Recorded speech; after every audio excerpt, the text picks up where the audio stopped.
नमस्कार सभी विद्यार्थियों का फिर से एक बार के मैथमेटिक्स क्लासेस में स्वागत है। आज बच्चों हम सांख्यिकी है, स्टैटिक्स है, उसके क्वेश्चनों पर, उसके बेसिक पार्ट पर चर्चा करेंगे कि सांख्यिकी क्या है क्या नहीं है। तो आप देखेंगे पहले मेजरमेंट या मेजर ऑफ सेंट्रल टेंडेंसी, केंद्रीय प्रवृत्ति के माप, जिसे स्टैटिक्स कहा जाता है, सांख्यिकी कहा जाता है। सांख्यिकी के कक्षा 10 में 3 मेजरमेंट की चर्चा की हुई है, 3 मापों की चर्चा की गई है। कौन कौन से हैं? माध्य, जिसे मीन कहा जाता है या फिर इसको एवरेज भी कह सकते हैं। दूसरा है मोड, जिसे बहुलक कहा जाता है। और तीसरा है मीडियन, माध्यिका। माध्यिका को माध्यक भी बोलते हैं, माध्यिका ना बोलकर कई बार माध्यक भी बोलते हैं। मीन को डिनोट किया जाता है एक्स बार से, एक्स के ऊपर एक हल्का सा ऊपर एक लाइन खींच दी जाती है, इसको एक्स बार कहा जाता है। और मोड को डिनोट किया जाता है जेड से, मीडियन को डिनोट किया जाता है एम से।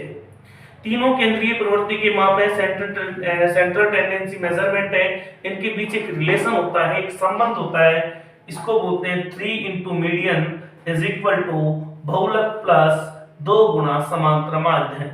3 इंटू मीडियन 3 गुना माध्य का बराबर बहुलक यानी मोड प्लस 2 इंटू मीन या फिर एवरेज। या फिर कई बार इसको ऐसे लिख दिया जाता है कि z is equal to 3 into median minus 2 into X bar. कई बार इस पर क्वेश्चन आते हैं, आपको क्वेश्चन दे दिया जाता है। सपोज कीजिए, माना एक क्वेश्चन है जिसमें आपको मीडियन दी है 50 और मोड दे दिया आपको z, बहुलक यानी माध्यिका आपको 50 दे दी और बहुलक इसमें आपको दे दिया 55। हमसे पूछा जाता है x बार क्या होगा। x बार पर आपको क्वेश्चन मार्क लगा दिया जाता है। अब इस क्वेश्चन को सॉल्व कैसे करेंगे? तो क्वेश्चन हो गया आपका और इसका सॉल्यूशन देखिए, ये आपका इनके बीच में एक रिलेशन होता है, इसी से अपन इस क्वेश्चन को सॉल्व करेंगे। 3 इंटू मीडियन की वैल्यू आपके पास में क्या है 50, मीडियन की वैल्यू है 50 बराबर यहाँ पर बहुलक की वैल्यू है 55 प्लस 2 इंटू इस एक्स बार की वैल्यू आपको नहीं दी है। देखो इनको मल्टीप्लाई करेंगे 0 5 3 जा 15 150 बराबर 55 प्लस 2 इंटू एक्स बार 150। ये इसको अल्टरनेट करके इधर लाएंगे तो हो जाएगा 55 बराबर 2 इंटू एक्स बार। 150 में से 55 गया तो आपके बचेगा यहाँ पर 95 और बराबर आएगा 2x बार। x बार बराबर आपके आ जाएगा 95 डिवाइडेड बाई 2। 2 4 जा 8, 1 बचता है, 2 7 जा 14, फिर 1 बचता है, आगे कोई नंबर नहीं इसलिए यहाँ पे पॉइंट लगा देंगे और 2 5 जा 10। किसी को अगर काटना नहीं आता है, यहाँ पर डिवाइड करना नहीं आता है तो 95 को आप 2 से डिवाइड कर सकते हैं, 2 से भाग दे सकते हैं। देखें 2 का पारा बोले 9 से आगे नहीं जाए, 2 चौके 8, 2 4 जा 8, यहाँ पर 1 बचा, 5 यहाँ से कैरी करेंगे, 2 7 जा 14, 2 7 14, लेस करो यहाँ पे बचेगा 1। अब यहाँ आगे कोई नंबर नहीं है तो अपन जैसे ही एक पॉइंट लगाएंगे यहाँ आपको एक 0 मिल जाएगा और 2 5 जा 10। इस तरीके से जो आपके एक्स बार की वैल्यू निकल के आई, एक्स बार बराबर आया 47.5। इस तरीके से रिलेशन पे से भी आपसे क्वेश्चन पूछ लिया जाता है, तो एक बार इसका स्क्रीनशॉट ले लीजिए, फिर आगे की बेसिक बातों पर चर्चा करेंगे। ऐसे जैसे अभी जो क्वेश्चन किया अपन ने, इनमें मीन मोड मीडियन में से वो कोई भी 2 वैल्यू आपको देगा, माध्य माध्यिका बहुलक में से कोई 2 वैल्यू आपको देगा और क्वेश्चन आपसे पूछ लेगा। तो ऐसे क्वेश्चनों का सॉल्यूशन 3 इंटू मीडियन यानी 3 गुना माध्यिका बराबर बहुलक प्लस 2 गुना समांतर माध्य, जो आपको संबंध बताया था, इसे फॉर्मूला कहें या रिलेशन कहें, कैसे भी आप ऐसे क्वेश्चनों को सॉल्व कर सकते हैं। अब मैं आपको बात करता हूं मीन मोड मीडियन के किस तरीके से क्वेश्चन आपकी कक्षा 10 में आते हैं। नॉन ग्रुप्ड डाटा, नॉन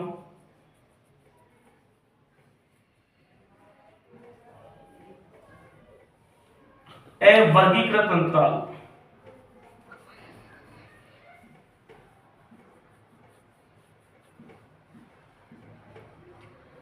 इस टाइप से क्वेश्चन आता है। एक आपके क्वेश्चन आता है नॉन ग्रुप्ड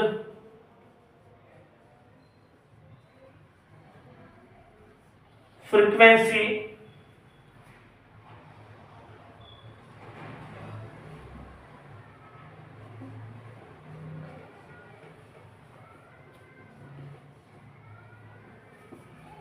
तो मैं लिख देता हूं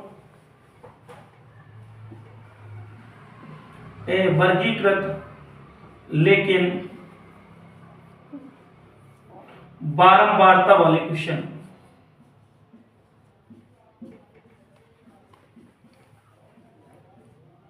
प्रश्न। और एक आपके आता है ग्रुप्ड डाटा।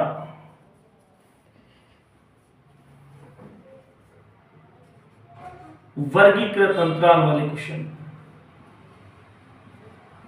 ये कैसे कैसे होते हैं एक बार मैं आपको बता दूं। तीन टाइप से आपके क्वेश्चन है।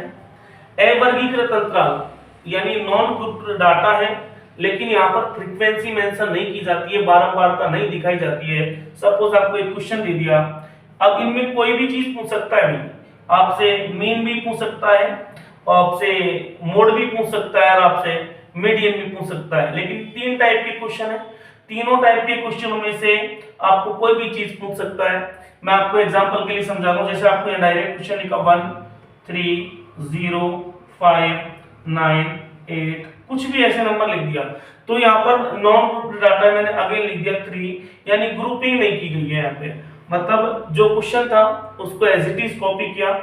एक तो इस टाइप से क्वेश्चन आते हैं। क्वेश्चन मैं आपको बताऊंगा कैसे पूछे जाते हैं। एक क्वेश्चन आता है आपको यहाँ पे दे देगा क्लास मार्क x और यहाँ पे आपको दे देगा फ्रीक्वेंसी f। कोई भी नंबर डाल दिया यहाँ पे 1 2 3 5 4 6 9 कुछ भी, और इनकी फ्रीक्वेंसी का मतलब होता है कि कोई नंबर कितने टाइम आ रहा है। जैसे सपोज करो यहाँ पे 3 दो बार आ रहा था इस क्वेश्चन में, लेकिन 3 को इन्होंने अलग अलग ही लिखा। और भी कोई नंबर में लिख दूं, सपोज करो यहाँ मैंने 8 लिखा या 8 और लिख दिया, तो 8 3 बार है तो तीनों को इसने अलग अलग लिखा। फ्रीक्वेंसी वाले क्वेश्चनों में क्या करता है, जैसे 1 कितने टाइम आ रहा है 3 टाइम लिख दिया, 2 1 टाइम आ रहा हो, 3 4 टाइम आ रहा हो, 5 है आपके 6 टाइम आ रहा हो, 4 को फिर लिख दिया आपके 9 टाइम, 4 को 9 टाइम लिख दिया, 6 को 7 टाइम लिख दिया। इस तरीके से यानी x और f फ्रीक्वेंसी वाले क्वेश्चन देगा। दूसरा आपको वर्गीकृत अंतराल यानी ग्रुप बना देगा, ग्रुप बना देता है। जैसे आपको क्वेश्चन मिलते हैं 0 से 10, जिसको क्लास बोलते हैं, वर्ग अंतराल बोलते हैं, क्लास इंटरवल बोलते हैं। 0 से 10 एक ग्रुप बना दिया, 10 से 20 एक ग्रुप बना दिया, 20 से 30 एक ग्रुप बना दिया, 30 से 40 एक ग्रुप बना दी। इस तरीके से। और यहाँ आपको फ्रीक्वेंसी वाले फ्रीक्वेंसी डाल दी जाती है कोई भी, कि भाई आपके जो ये तो क्लास इंटरवल है, वर्ग अंतराल, क्लास इंटरवल है, वर्ग अंतराल, और ये आपकी है फ्रीक्वेंसी f यहाँ डाल देते हैं भाई। 0 से 10 के बीच में आपके पास में 5 है, 10 से 20 के बीच में 4 है, 20 से 30 के बीच में 6 है, 30 से 40 के बीच में 7। इस टाइप से क्वेश्चन आपके पूछते हैं माध्यमिक शिक्षा बोर्ड में 10th क्लास के अंदर। एक बार आप इसका अच्छे से स्क्रीनशॉट लें, फिर इनके क्वेश्चन में आपसे क्रम से सीक्वेंस से आपको एक एक क्वेश्चन करवाऊंगा, ध्यान से देखिएगा। स्क्रीनशॉट ले लें एक बार इसका। अब अपन नॉन ग्रुप्ड डाटा पर लेंगे। पहले सबसे फर्स्ट ऑफ ऑल अवर्गीकृत अंतराल, जो अपना फर्स्ट टॉपिक था non grouped data. Non grouped data, अवर्गीकृत अंतराल।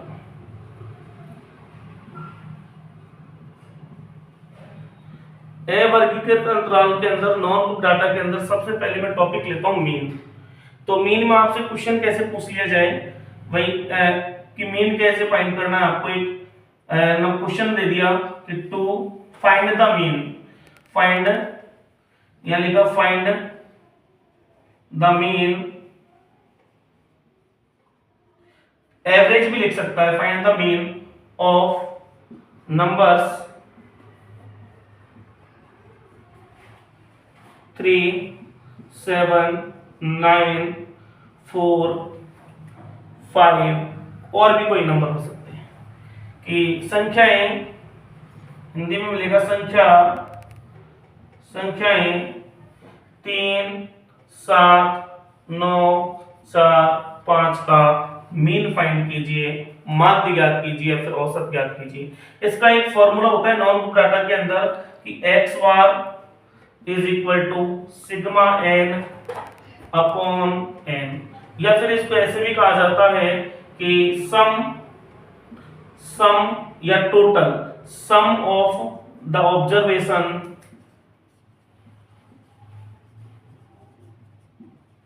अपॉन number of the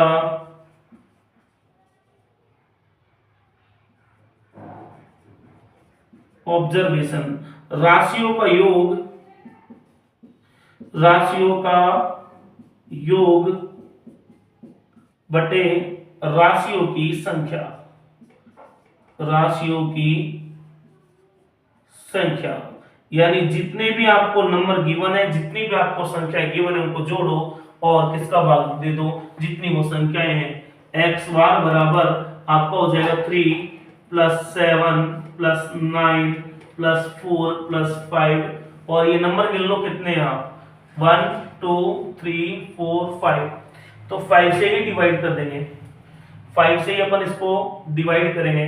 3 + 7 10, 10 + 9 19, 19 + 4 करो 23 और 23 + 5 होता है 28, 28 अपॉन कितना 5। एक बार और दोबारा ऐड कर लेते हैं कहीं कोई मिस्टेक हो। 5 + 4 9 9 18, 18 और 7 25 और 3 28, सबको जोड़ेंगे और 5 का भाग दे देंगे। देखो 5 एकम 5 5 5 25, 5 5 जा 25, फिर बच गया 3, आप पॉइंट लगाएंगे, 3 के 0 लग गया, 5 6 जा 30, आपका जो आंसर आएगा x बार बराबर 5.6। डिवाइड नहीं करना आता है तो मैंने पहले ही बताया था कि 28 में आप किसका भाग दे लेंगे 5 का, 5 5 25, कितने बच गए 3, अब यहाँ कोई नंबर नहीं है, अगर आप यहाँ पॉइंट लगा दे तो आपको एक 0 मिलता है, 5 6 के 30, कैंसिल करेंगे कुछ नहीं बचेगा 5.6 जो आपका आंसर है। एक बार इसका अच्छे से स्क्रीनशॉट लें, फिर आपको नेक्स्ट क्वेश्चन की ओर लेके चलते हैं। अब आता है आपके नेक्स्ट क्वेश्चन मीन से।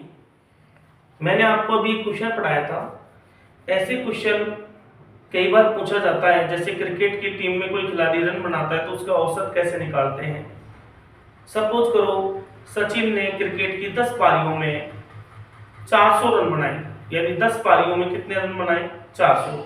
Sachin scored 400 run in 10 cricket match, cricket के 10 मैचों में सचिन ने 400 रन बनाए, तो उसका एवरेज क्या होगा, 400 को अपन किससे डिवाइड कर देंगे 10 से, 400 को किससे डिवाइड कर देंगे 10 से, तो उसका जो औसत निकल के आएगा 400 को अपन 10 से डिवाइड करेंगे, यानी 400 का औसत होगा आपका 40, यानी सचिन एक पारी में 40 रन बनाता है। ऐसे आपसे कई क्वेश्चन आप पूछ सकता है।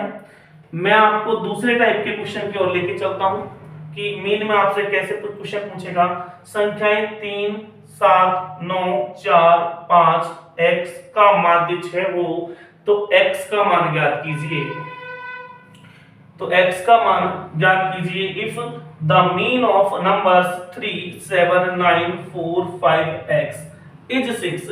इन सब का औसत क्या है 6 है, 6 है, तो x का मान क्या होगा, हमको एवरेज कितना दे रखा भी 6 दे रखा है, बराबर सिग्मा n, राशियों को जोड़ो 3 + 7 + 9 + 4 + 5 + x बटे कितना आएगा, गिनो 1 2 3 4 5 6, आप कंफर्म कर ले एक बार, 3 और 3 6, 1 2 3 4 5 6।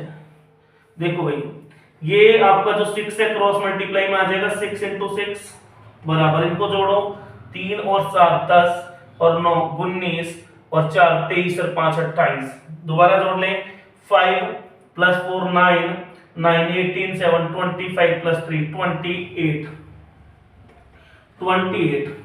ठीक है, प्लस कितना है आपके x, ये 6 कहाँ गया क्रॉस मल्टीप्लाई में, तो आप इनको मल्टीप्लाई करोगे तो आएगा 36 बराबर 28 प्लस x।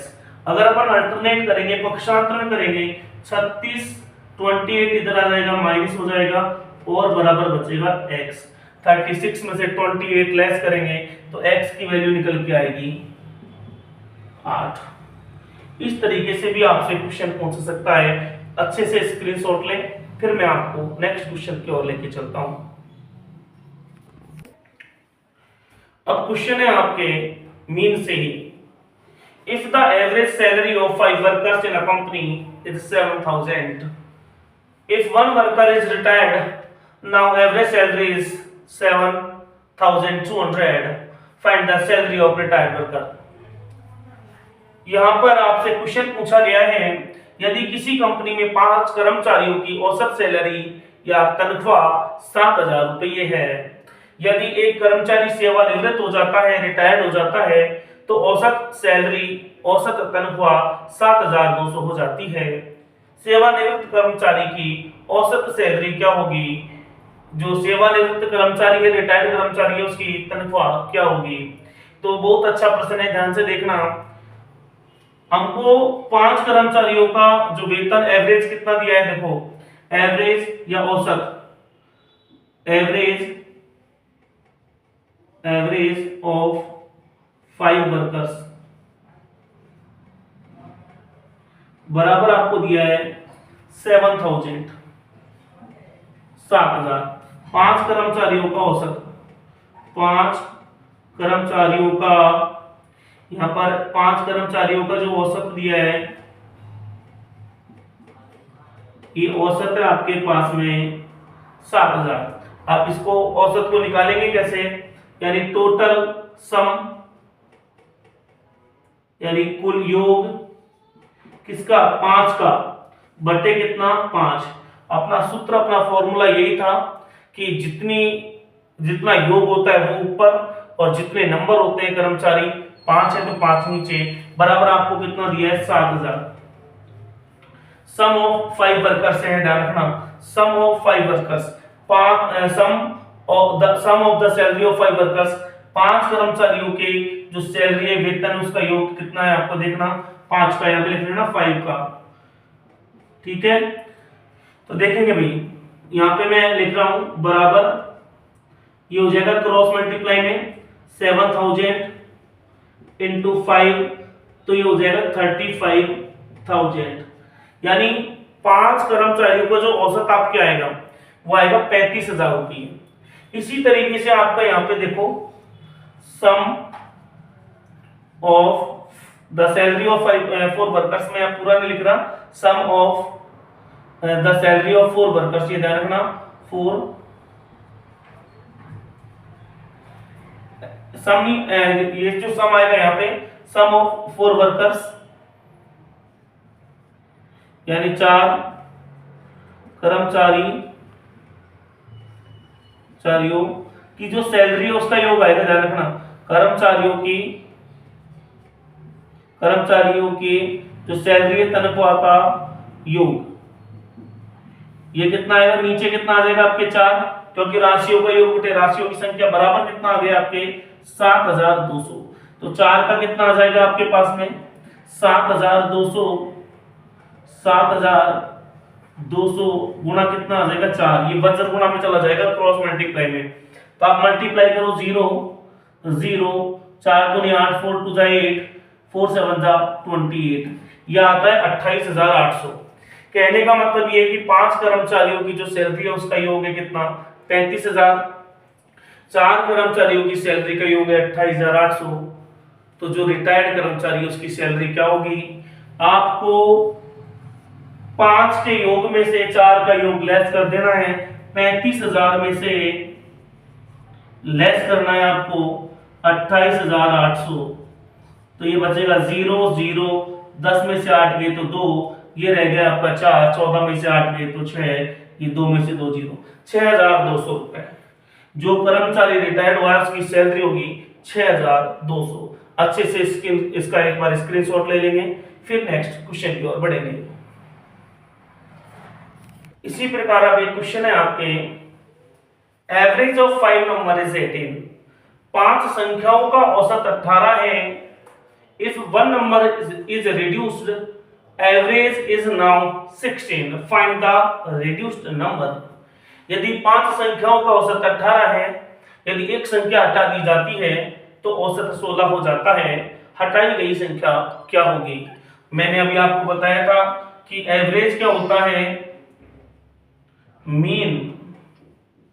मीन क्या होता है, सिग्मा n अपॉन n, यानी औसत क्या होता है, ये माध्य क्या होता है भाई ये।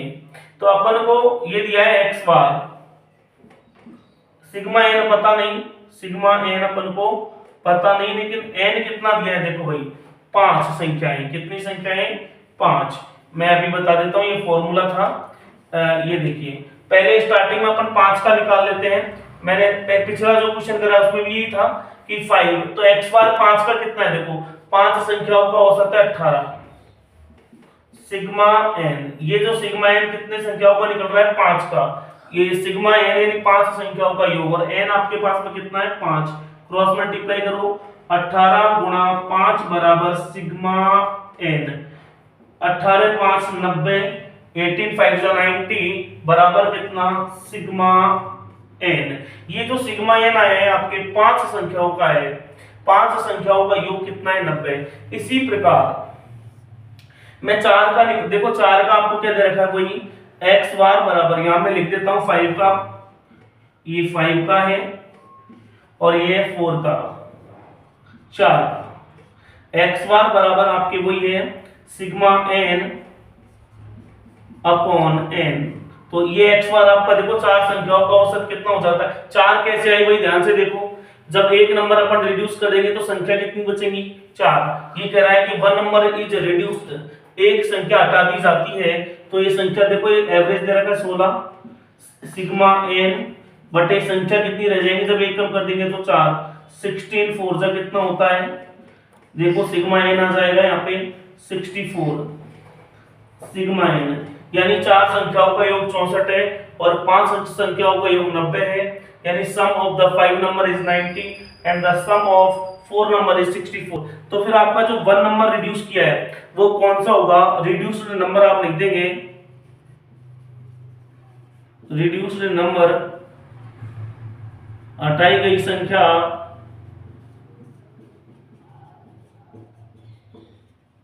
ये हो जाएगी आपके 90 माइनस 64। तो 90 में से 64 लेस करते हैं तो कितना बचता है, देखो घटा के देख लो, 90 माइनस 64। मैंने आपको बताया था एक दिन, ऐसे नंबरों में इसको 10 मान लेते हैं, 10 में से 4 गए तो 6 बचे, ये रहेगा, एक कम हो जाएगा, 8 में से 2 गए तो 26, आंसर आएगा आपका 26, यानी 26 को हटा दिया गया। अच्छे से एक बार इसका स्क्रीनशॉट ले लें, फिर आपको नेक्स्ट क्वेश्चन को लेके चलते हैं। अब आता है आपके क्वेश्चन, बहुत अच्छा प्रश्न है, ध्यान से देखना। Mean of 30 number is 24। यदि 13 संख्याओं का औसत 24 है, if 3 is added in each number, यदि प्रत्येक संख्या में 3 जोड़ दिया जाए तो माध्य क्या होगा। अब देखिए ध्यान से एक बार प्रश्न को, कि 30 नंबर है, मैंने आपको पढ़ा रखा है कि x बार, पहली बात तो ध्यान से ना, इसका आंसर नॉर्मली है, आपको पता है 13 संख्याओं का औसत 30 नंबर का जो एवरेज है 24 है, और प्रत्येक संख्या में 3 जुड़ रहा है, यानी हर एक नंबर में 3 ऐड हो रहा है, तो एवरेज में भी 3 ऐड हो जाएगा, तो आंसर आपका 24 प्लस 3 आ जाएगा कितना, 27। फिर भी आपको मैं समझाने के लिए आप बताता हूं आगे कि x bar is equal to होता है सिग्मा n अपॉन n। भाई 13 संख्याओं का औसत आपको कितना दे रखा है, 24 है। अब सिग्मा n अपॉन n कितने आपके पास में, 30 नंबर है, तो इनको मल्टीप्लाई करो, देखो क्रॉस मल्टीप्लाई, 24 मल्टीप्लाई बाई 13 बराबर सिग्मा n, 13 4 जा 52, 13 चौके 52 और 13 दूने 26, 26 से 5 होता है आपका, देखो 13 चौके 52, 13 दूने 26, 26 से 5 31, 13 4 जा 52, 13 2 जा 26 प्लस 5 312 हो गया। 312 सिग्मा n कितनी संख्याओं का हो सकता है भाई? ये योग है, 13 संख्याओं का योग है। कितना? 312। अब हर एक संख्या में कितना जोड़ रहा है, प्रत्येक नंबर में कितना जोड़ रहा है? वो 3। तो 312 में क्या और ऐड हो जाएगा? प्लस 3 इंटू 13, क्योंकि हर एक संख्या में 3 जोड़ रहा है, प्रत्येक नंबर में 3 जोड़ रहा है। क्वेश्चन में लिखा है 3 is added in each number, प्रत्येक संख्या में 3 जोड़ा तो टोटल कितना आ जाएगा? देखो 312 प्लस 30 3 जा 39, इनको ऐड कर लो। 9 प्लस 2 11, 3 प्लस 1 4, 1 कैरी का कितना हो गया? 5, और ये 3, ये लो। अब अपने पास में टोटल आ गया, प्रत्येक संख्या कितनी है? 13। अब 13 संख्याओं का जो टोटल है वो 351 आ गया, 351। तो इसका जो एवरेज आएगा x बार, अब क्या आएगा? Now x bar is equal to कितना हो जाएगा? 351 डिवाइडेड बाय वही आपके जो नंबर कितने हैं? 13। 13 2 से कितना होता है? 26, और अभी कितना बच गया? 35 में से 26 गए तो 9 बचा, ये हो गया 91, और 13 7 से कितना होता है? 91, 13 7 91, तो ये आ गया 27 आंसर। मैंने आपको बताया था हर एक नंबर में 3 ऐड हो रहा है, तो अपन एवरेज में भी 3 ऐड कर देंगे तो डायरेक्ट आंसर अगर ऑप्शन में मिले आपको एबीसीडी के अंदर, एबीसीडी ऑप्शन के अंदर मिले तो डायरेक्ट आंसर लगाओ। इसका स्क्रीनशॉट ले लो, फिर अपन आगे नेक्स्ट क्वेश्चन पे चलते हैं। अब मेन के मैंने सब टाइप के क्वेश्चन आपको पढ़ा दिए और आप एग्जांपल सॉल्व करके देखना। बेसिक मीन का नॉन ग्रुप डाटा के अंदर एक एक टाइप जो हर प्रकार के क्वेश्चन आपसे एग्जाम में पूछे जा सकते हैं वो मैंने आपको करा दिए। मैं अब आता हूं मोड की तरफ, बहुलक की तरफ रुख करता हूं कि बहुलक नॉन ग्रुप डाटा के अंदर एकीकृत अंतराल के अंदर बहुलक के क्वेश्चन कैसे आते हैं कि पूछा जाता है find the mode of the numbers 5 7 9 3 5 1 8 5, संख्याएं 5 7 9 3 5 1 8 5 का बहुलक ज्ञात कीजिए। तो बहुलक क्या होता है? देखो, जिसकी फ्रीक्वेंसी ज्यादा हो, जिसकी बारंबारता ज्यादा हो, वही बहुलक है। इसमें देखो कौन सा नंबर सबसे ज्यादा टाइम आ रहा है? ये देखो 5, तो आप क्या लिखोगे? मैक्सिमम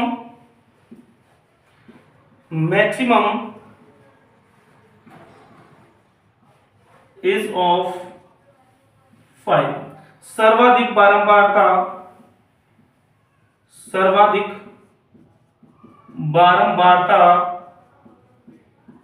5 की है। सो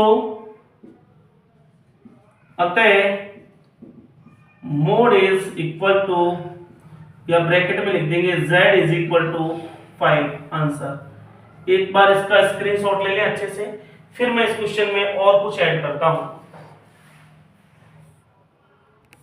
अब आपके मोड में एक क्वेश्चन आता है, नेक्स्ट मैंने यहाँ बोर्ड पे क्वेश्चन लिखा है कि फाइंड द मोड, बहुलक ज्ञात कीजिए। देखिए ये पिछला क्वेश्चन था, इसी में मैंने कुछ बातें ऐड की, तो आप ध्यान से देखोगे तो देखो दो नंबर ऐसे हैं जो इक्वल टाइम आ रहे हैं, जिनकी फ्रीक्वेंसी इक्वल है। आप 5 को नोट करोगे तो देखो 5 कितनी बार आ रहा है? 1 2 और 3। ऐसे आप 3 को देखो कितने टाइम आ रहा है? 1 2 और 3, यानी दोनों नंबर इक्वल टाइम आ रहे हैं। तो ऐसे क्वेश्चनों में आप क्या आंसर लिखोगे बेटा? ऐसे क्वेश्चनों में जो नंबर इक्वल टाइम आ रहे हैं, दोनों के दोनों बहुलक होते हैं, दोनों के दोनों मोड होते हैं, तो आप क्या लिखोगे? मैक्सिमम फ्रीक्वेंसी इज ऑफ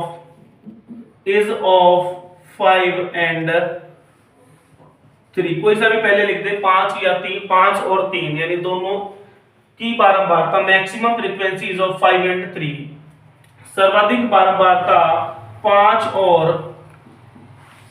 3 की है। अतः so mode is equal to 5 and 3, 5 और 3 होगा। इस तरीके से आपसे मोड में क्वेश्चन पूछे जा सकते हैं। ढंग से एक बार इसका स्क्रीनशॉट लें, फिर आपको मोड में एक टाइप का और क्वेश्चन पूछ सकता है, वो आपको बताता हूं।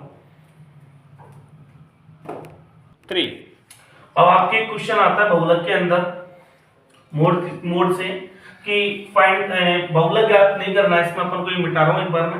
क्वेश्चन आपका ये है कि if maximum frequency is of 3, यदि सर्वाधिक बारंबारता 3 की है, तो find the value of x, x का मान ज्ञात कीजिए। इस क्वेश्चन में आप ध्यान से देखें, यानी सर्वाधिक बार कौन आ रहा है, बहुलक। मैक्सिमम फ्रीक्वेंसी किसकी है, 3 की। इस क्वेश्चन को घुमा के भी पूछ सकता है भाई कि if the mode of the given number is 3, ये जो संख्याएं दी गई है इनका बहुलक 3 है, तो x का मान क्या होगा। अब आप देखिए यहाँ पर 5 1 टाइम, 2 टाइम और 3 टाइम। 3 को देखो 1 2 3, दोनों 3 टाइम है। अब हम x की वैल्यू क्या लें, तो सीधी सी बात है, क्वेश्चन में लिखा है कि देखो 5 और 3 दोनों बराबर टाइम आ रहे हैं। क्वेश्चन में कह रहा है कि सर्वाधिक बारंबारता मैक्सिमम फ्रीक्वेंसी किसकी है, 3 की। इसका मतलब अगर 3 को अपन ज्यादा रखना है तो फिर x की जगह अपन को क्या लेना पड़ेगा, 3, तभी मैक्सिमम फ्रीक्वेंसी किसकी होगी, 3 की। और इसका बहुलक कितना हो जाएगा, 3। क्वेश्चन को घुमा के भी पूछ सकता है, if the mode of the given number is 3 find the value of x। यदि दी गई संख्याओं का बहुलक 3 है तो x का मान क्या होगा। तो यहाँ पर बेटा x का मान लिख देंगे, x बराबर 3। यही आपका आंसर होगा। बहुलक के क्वेश्चन इसी तरीके से बनते हैं नॉन ग्रुप डाटा के अंदर। इसका स्क्रीनशॉट लें। अपन आगे मीडियन के क्वेश्चन पढ़ेंगे।